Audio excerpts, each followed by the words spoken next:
अगर आप भी सर्दी जुकाम से परेशान हैं तो ये बेसन का सीरा एक बार जरूर से ट्राई करें। बहुत ही आसानी से बन जाता है। तो चलो बनाना शुरू करते हैं। अगर आप मेरे चैनल पे नए हैं तो प्लीज चैनल को सब्सक्राइब करें। इसके लिए मैंने ये कढ़ाई रखी है, इसमें घी डाल देंगे। बेसन डाल के इसको अच्छे से सेक लेंगे। इसमें डाल देंगे थोड़े से बादाम, साथ में दूध ऐड कर देंगे।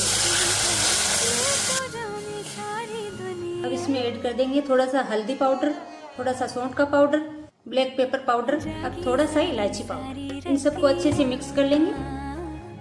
इसमें स्वाद के अनुसार चीनी या खांड ऐड कर लेंगे। अब गैस को बंद कर देंगे और गर्मा गर्म सर्व कर लेंगे।